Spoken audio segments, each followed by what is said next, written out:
देखो तो हमें हर के परिमेयकरण का एक और इम्पोर्टेंट क्वेश्चन दिया है जो एनसीईआरटी की बुक में एग्जाम्पल में दिया है।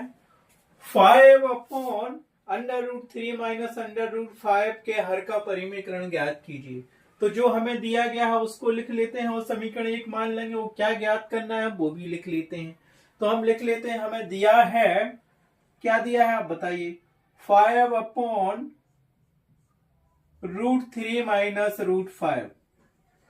इसको हमने दे दिया समीकरण नंबर 1। याद रखना ऊपर का अंश कहलाता है 5, यहाँ पे अंश, और नीचे जो दिया है वो क्या है, ये पूरा हर कहलाता है। अब ज्ञात क्या करना है, हर का परिमेयकरण हमें ज्ञात करना है। ठीक है, ठीक है, तो हमने लिख दिया हर का परिमेयकरण हमें ज्ञात करना है। तो हमने अंतर आपको बताया था कि नीचे का हर होता है और जो हर में दिया होता है उसी का गुणा किया जाता है, उसी का भाग किया जाता है। सिर्फ ये साइन या चिन्ह बदल देते हैं। अगर यहाँ माइनस है तो प्लस कर देते हैं और यहाँ प्लस है तो माइनस करके गुणा भाग करते हैं। तो लिख लो समीकरण 1 का या समीकरण 1 से, इसीलिए हमने लिख दिया समीकरण 1 में नीचे क्या दिया, हर में √3 माइनस दिया तो प्लस कर लो और √5 दिया का गुणा करने पर गुणा तथा इतना ही का भाग कर दो। √3 प्लस √5 का भाग करने पर, ठीक है, करने पर हर का परिमेयकरण करते हैं। तो हर का ऐसे किया जाता है, ये देखो यहाँ माइनस था तो चिन्ह बस बदल दिया, प्लस कर दिया और उसी का गुणा कर दिया, उसी का भाग कर दिया। काहे में, समीकरण 1 में। तो यहाँ समीकरण 1 जो हमें दिया गया है उसको लिख लो। क्या दिया था समीकरण 1, 5/√3 माइनस √5 बराबर किया। इसको एक बार और लिख लो, 5/√3 माइनस √5 यही दिया था, इसी में गुणा करना हमें। इसको हम ऐसा लिख सकते हैं। अब देखो गुणा काय का करना और भाग काय का देना। तो ये देखो √3 प्लस √5 का हमने क्या किया, गुणा कर दिया और इसी में भाग देना है। तो √3 प्लस √5 का हमने क्या किया, भाग दे दिया। ये दोनों कट जाएगा तो सिंपल यही बचेगा। अब इसको हल करो, हल करना है तो सीधा सीधा लिख दो। क्या किया, 5 का गुणा इस पूरे में होगा तो उसको ज्यों कहते हैं लिख लो, √3 प्लस √5 अपन में क्या दिया, वही पिछले सवाल में अपन कर चुके हैं। देखो √3 माइनस √5 गुणा करना है उसमें काय का, √3 प्लस √5 का। ठीक है, अब एक सर्व समीकरण तो आप जानते हैं ये कहां से आ गया। हम क्या जानते हैं, देखो यदि x प्लस वाई और x माइनस वाई हो तो उसको हम क्या लिख सकते, x² माइनस y², यही लिख सकते। तो कंपेयर करो, ये x यहां दिया और x यहां दिया, x बराबर दिया √3 और यहां दिया √3, यहां प्लस लगा था, लगा है। अब इसको आगे पीछे भी कर सकते हैं, ऐसे जरूरी नहीं है यहां माइनस लगा हो तो यहां प्लस लगा लो। अब बात से हम बन गई नहीं। देखो यहाँ √5 दिया और यहाँ √5 दिया, यहाँ y दिया माइनस का, यहाँ प्लस का y दिया। तो x बराबर क्या मिल गया, x बराबर मिल गया हमें √3 और y बराबर मिल गया √5। रख दो मान उसमें, क्या है।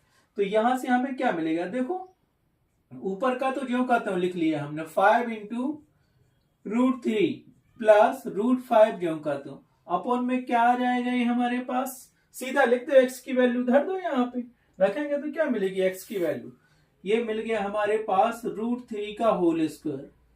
ठीक है, बीच में लगा माइनस तो लगा लिया और यहां मिलेगा √5 का होल स्क्वायर, यही मिल गया।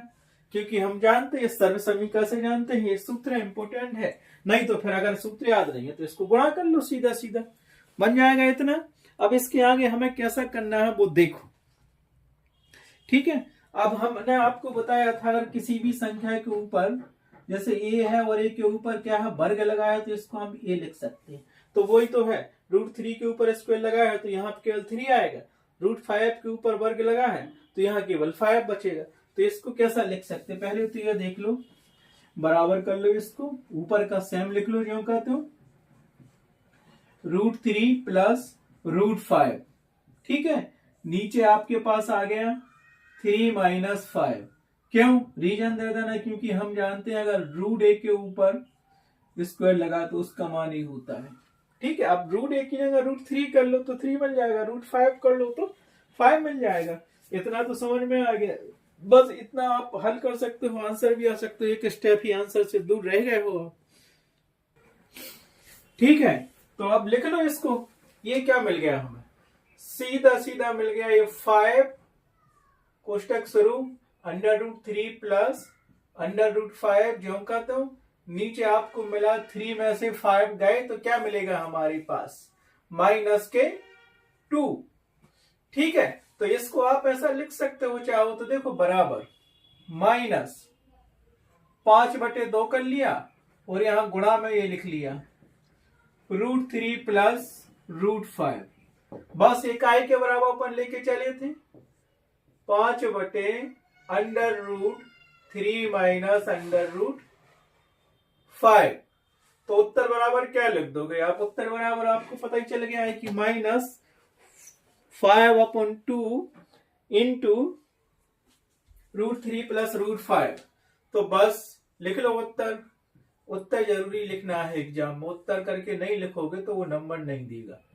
तो ये -5/2 गुणित किया और ब्रैकेट स्टार्ट किया और ये हो गया √3 प्लस √5। ये आपका आंसर आ गया। इस प्रकार से क्वेश्चन भी कंप्लीट हुआ। ये भी एग्जाम के हिसाब से इंपोर्टेंट क्वेश्चन है। ये आपके एनसीईआरटी के एग्जाम्पल में दिया है। एग्जाम्पल में जितने क्वेश्चन दिए हर के परिमीकरण के सब कर लेना, सब इंपोर्टेंट है और प्रश्नावली में भी दिए हैं। सो इस प्रकार से क्वेश्चन कंप्लीट हुआ। Thanks for watching my video.